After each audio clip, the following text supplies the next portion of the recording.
Hi there, this week you find me doing a video slightly different, mainly in voiceover, for reasons that I won't go into great detail about here, but suffice to say my car's having repairs done to get it through this annual MOT. I want to bring you a story out of Trevor Disley's book Fires, Firemen and Other Mishaps. I've done videos on the timber frame buildings in Coggeshall, and there's one that I skirted over, which was in a video about the fire service and where the fire stations were actually moved to in Coggeshall. And there's one place where Bakerlicious is now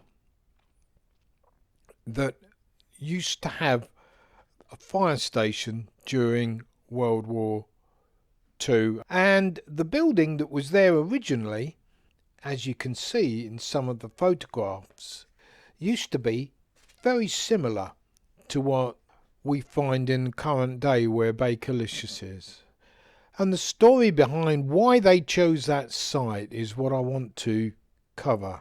The late 1930s were a time when war was yet again looming on the horizon.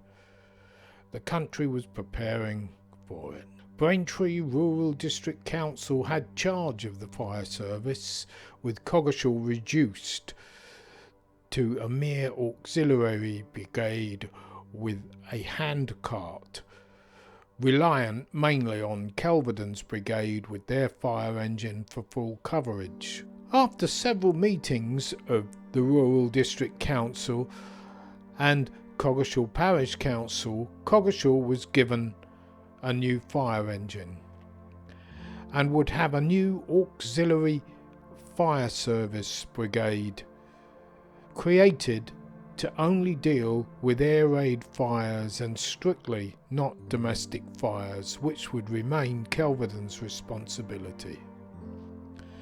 Kelvedon Brigade had problems with a newly appointed Rural District Council Chief Fire Officer, which it is said resulted in a mutiny in Kelvedon Fire Brigade. You can read about that in Trevor Disley's book. In Coggeshall, however, a new site was needed for this new fire engine. Things moved with impressive speed. The site was chosen, and it was right in the centre of town on Market Hill, where a range of shops was demolished to make way for it. The buildings were occupied, nothing wrong with them, they weren't falling down, and the residents were compulsorily moved out at very short notice. Aesthetically, the demolition was a disaster. That such a thing was done at all tells us a lot about those times and the sacrifices that were thought to be necessary to survive. The old buildings were demolished by John E. Sack, who probably also built the new station.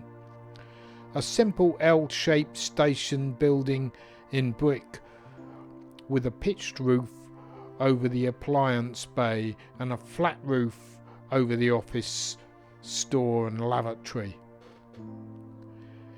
There were wire hooks for the fire gear down one side and a tortoise stove to heat the place.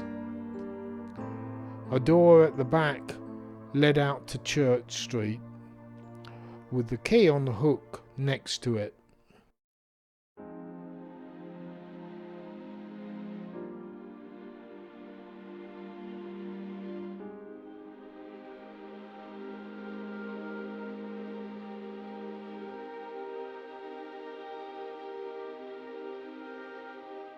So that's it. That's the story behind the building that is now Bakerlicious, and a little bit of its history on that corner.